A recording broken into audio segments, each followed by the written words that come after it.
After working with and auditing the entire email infrastructure of over 50 telehealth brands in the past 2 years, I'm ranking every main lifecycle flow from F tier to S tier. I'll break down the strategy behind each one, why some of them work completely differently in telehealth compared to e-commerce, and share a few flows most telehealth brands don't even know exist but consistently drive serious revenue. By the end of this video, you'll know exactly which flows to prioritize, so your lifecycle channel is contributing 25 to 40% of total revenue instead of the single digits that most telehealth brands are stuck at. Now let's get into the first one. So the first flow we're looking at today is welcome flow. And first of all, how does it work? It basically triggers immediately after email is submitted. So somebody signs up to your CRM, your own audience, your email list. And what does it do well when done right is basically, well, this is a good example. So here's the first welcome email that incorporates the principles of the kind of entire flow in one. So it introduces the brand and expertise clearly. So it explains here who is the brand kind of nutritionist in this case. It welcomes to the brand and it offers the incentive that we have offered in the actual email sign up. So the email sign up incentive has been to join their live free Zoom call with their nutritionist, and now it gives the link to that in the first email. Then there's educational focus, what are they covering in the call, and then there's the pop-up incentive. So this is kind of like the same incentive that I just mentioned, so getting into the nutritionist call for free.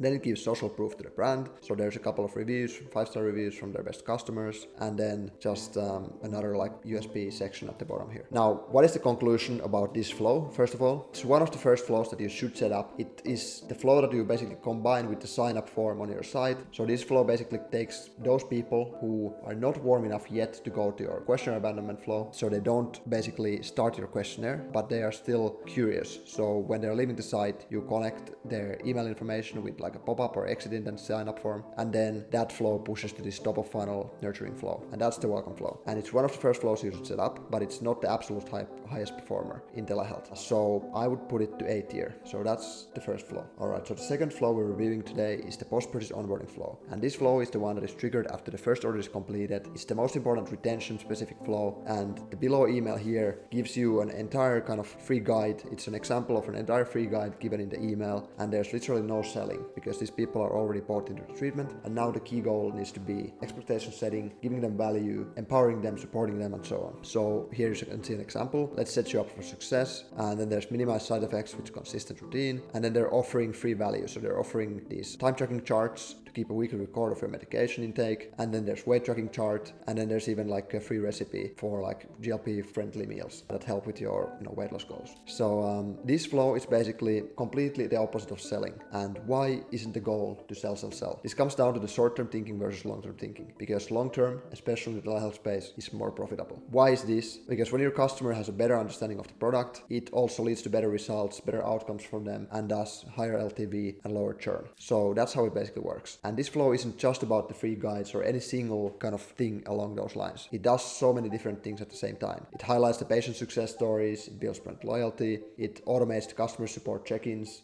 supports the customers automatically basically, educates on the brand, reminds of the upcoming appointments, and so much more. It's the longest flow in the whole email infrastructure of any telehealth brand. We usually run it up until like even 4 months, and it has so many different touch points regarding the education, but then later on as well, like UGC collection, review collection, stuff like that. And in conclusion, it does a lot and it takes time to build, but it's definitely the highest importance long-term flow for any telehealth brand. So this definitely goes to the S tier here. And then next up we have review request or UGC request flow. This flow is basically sent for people who have been on the treatment for a specific amount of time. And how do we do this? We basically have a survey in most cases at the key milestones of their treatment to capture outcomes and feedback from these people. So let's say we send a survey for them, basically like NPS survey, understanding if they're happy with their treatment or if they're not happy. If they're not happy, we usually don't send them this. We just send them like customer support touch point. But if they are happy, we then direct them to this kind of UGC collection or review request collection flow. It can be Trustpilot reviews, or if it's like somebody who has already been longer on the treatment, it can be like a type form that collects UGC from them, before after videos, testimonials, that kind of stuff. And then basically it scores obviously for your use as well, how many people of your customers are actually satisfied versus not. And then it also identifies the at-risk patients, so you can then offer the support for those people who are kind of something is not working right now. So here's an example. Someone's googling Effecti. Is Effecti worth it right now? You know the answer. And then there's explanation, how it works. Tap below and leave your honest review. Reply to this email with your screenshot, and then you get this amount off from your next treatment or next order, basically. In conclusion, this is a part of the S-tier post-purchase flow. So as part of the post-purchase flow, it would go to the top level. But if you just think about this as a separate, alone flow that works alone on its own, is kind of separated from the post-purchase onboarding flow, in this case, it goes to the B tier. You know, it's really meaningful for UGC mining and mining social proof. And this is across the funnel really useful. Obviously, you can use it on the front end, on the ads, on the creative and everything, but it's not a direct conversion driver in and of itself. And then moving on to the browse abandonment flow, this is the flow that you basically send for somebody who has viewed a product page but hasn't bought or hasn't added to cart, hasn't started the questionnaire. And so it's a little bit more top of funnel. And what does it do well when done right? It basically serves as a simple reminder, you know, make this yours. This is an example for Dr. Squatch. Inserts a CTA back to the product to claim what's theirs. And then it's just like a dynamic block of what they were looking at. And then light education on the brand or the product at the bottom if they are not like super high intent yet. So then you can also push them to shop some other products or understand a little bit more about the brand and whatever. And in conclusion for this one, it does lead to conversions, but in the telehealth specifically, it's not a huge conversion driver. On normal e-commerce, I would say it's much more important, but on telehealth, it's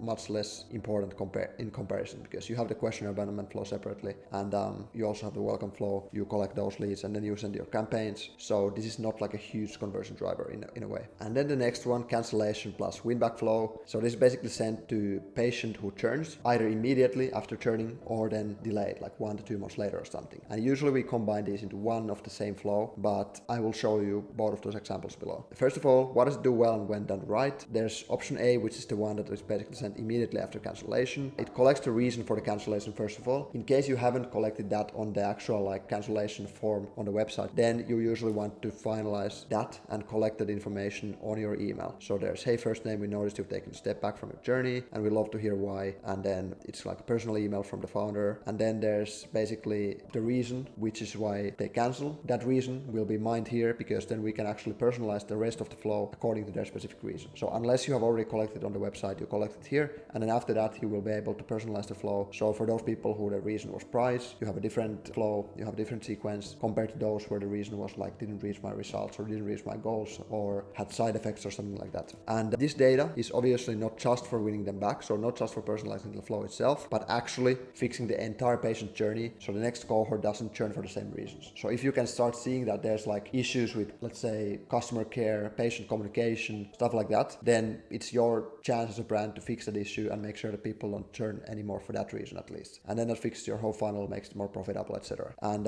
in this case, lifecycle marketing creates this kind of data feedback loop that continuously improves the retention across the whole business. The second option here, or second phase of the flow basically, is the one that is kind of like 1 to 2 months later after they already canceled. If they didn't get back after the start of the flow here, then a month later we launch like a 2 to 3 email sequence again, which is more like a nudge, a reminder of the brand if they are now again like in the market for the treatment. And then it also gives them an incentive to return if you want to do that. So here it basically, to make restarting easier, we're offering you 30% off your next treatment or next order. Just use this code at checkout. And then it's again like personal email from the founders. Usually these type of cancellation emails work better when they're actually personalized. So they come from the founders, they're like plain text emails, or they're written like this. So the founder actually comes there and writes it herself. So that usually works better than like a faceless marketing email. And then in conclusion for this one, this is definitely a very important flow that every subscription brand and every telehealth brand should have, because that's one of the key levers you have. First of all, to get the data from those people who churn to improve the whole funnel, but also convert more of those people back, because again, telehealth is a retention and lifetime value game. So you need to optimize your entire business for those. And so that's why this is a 8-tier flow. So let's drag it here next to welcome flow. And then sunset flow, which is basically just a really simple email, 1 or 2 email flow for these customers or these people on your list, might not even be customers, who haven't opened or engaged with any of your content in the past, let's say a couple of months up to like 6 months or something like that, depending on the timeline you pick. And what does this flow do well when done right is that it serves as a simple goodbye for list hygiene. So it's kind of like a final Hail Mary, simple question you ask from them, direct question, are you still with us? I wouldn't even give a discount in this flow because there's no purchase intent. I would just simply ask them them, are you still with us? They can press a button in the email, and if they open it, if they click it, then you can say that, okay, these are still engaged, they don't want to get off the list. But then if they actually still don't engage, or if they engage with the button that says, no, I don't want to be a part of the list, then you will just suppress them, you will clean them off the list, and you will never send them again, unless they resubscribe sometime in the future. And this is just a simple list hygiene tactic. It allows you to send with high open rates, high deliverability, and actually reach those people who you need to reach, who want to hear from you, instead of, messing up your whole deliverability because you're sending to people who don't even care about you, and then it starts to land on the spam folder, even for those people who actually would want to receive. And then the second reason also here is that simply cost savings. You don't want to pay for people in your CRM who are not active in any way, or who are not potential customers of you. And then in conclusion for this one, this leads to little to no direct revenue, which is why we're actually ranking it based on, and therefore it ends up on the F tier. So it's the last tier. You can also manage your list hygiene in many other ways, but if you want to kind of make it simple and automate it, Sunset Flow is a good addition to that, but it doesn't bring you any kind of extra revenue per se. Alright, and then next up, the abandoned quiz or checkout flow, which basically is sent to those people who are prospects. They come to your site, they start the health questionnaire or the intake form, or they even finish that and get to the checkout stage, but then they don't end up converting to a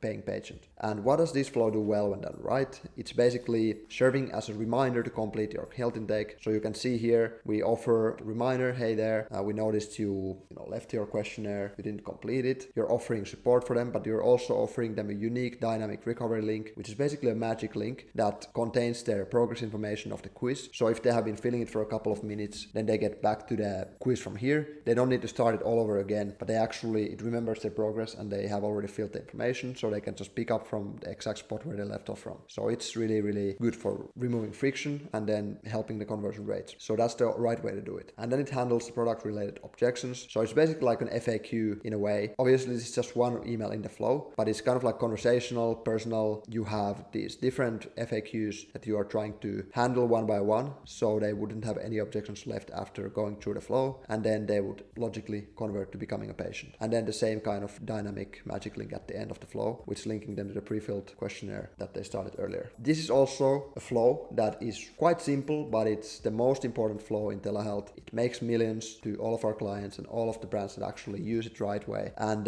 here's an example from one of our high-ticket telehealth clients. We've been consistently growing their list at 13 to 20% a month with the sign-up forms we have in place, while also converting 11 to 15% of their new subscribers to paying customers within the first 30 days after joining the list, with the questionnaire abandonment flow being a really big part of that. Obviously there's other parts like the welcome flow as well, but the questionnaire abandonment flow is a huge contributor here, and if you want more information on this specific case, you can find the link from here. Now, in conclusion for this flow, it's completely the highest revenue generating flow in telehealth. No questions about it. It's not too long, not too complicated, but it has a huge impact on the business. And if you don't have that in place, you're losing out on tens or hundreds of thousands or even millions a month, depending on your scale. So this goes absolutely to the S tier together with the retention post-purchase flow. And now last but not least, the cross-sell/upsell flow, which is basically based on the time active on the treatment. So it's triggered after a specific amount of days, or if you have an option to do that, you can also trigger it based on the predictive analytics of when this patient will be most likely to purchase. But overall, what does it do well when done right? It basically recommends complementary treatments for the current treatment. So as an example, NAD might be complementary for boosting energy for GLP-1 customers, and then that's an example of that. It includes personalized reasoning. So for example, you've been on your treatment for this many days right now. At this stage, you're likely feeling, let's say, low energy or something in this case, and then NAD can help with that. So it's lasting energy, longevity support, cellular repair, sharper thinking, stuff like that. Another option of this type of flow, this was like the cross-sell part, so cross-selling to complementary treatments. And this expands your AOV of those customers, the LTV and stuff like that. But then the bonus here is the multi-month upsell, which is really important for retention as well. And in many cases, this is actually more profitable and more high impact flow compared to the cross-sells for complementary treatments. Now, let me show you what I mean by this. So as an example, for GLP-1 customers, a lot of our clients are selling these multi-month plans. So instead of paying monthly, you're paying, let's say, this amount. You can take a 6-month plan, you can lock into a longer period, or a 3-month plan, and depending on which plan you take, you save this much compared to the monthly pricing. And then we can send these simple upsells, for example, 7 days until renewal, one switch, and then change my plan. And then it highlights the savings that they get from that. And basically, this is just a great way to increase the long-term adherence of the treatment, their results due to that, and also your LTV obviously, because you're locking them in for a longer time. And that makes sure that they are also sticking to the treatment, they're getting better results, and then you're getting higher LTV. So it's a win-win for everyone, and they also save money compared to being on the monthly plan. Now, for this specific flow, it's a really simple flow that will highly increase customer LTV. So if you don't have it in place at all, I would suggest experimenting with both the cross-sell and then the multi-month upsells, depending on if you want them to complementary treatments, or if you are just offering, let's say, GLP-1s only, and you want to increase the LTV of that. But in any case, this flow goes to the A tier, and it's an important flow, but not at the top of the top with abandoned quiz or post-purchase, but close to that. And now if you're curious to learn more about specific emails and campaigns, you can click here to watch what I learned after studying 1000 emails. So this should be on the screen right now, or you can just click it from the mirror board. And until then, I'll see you in the next one.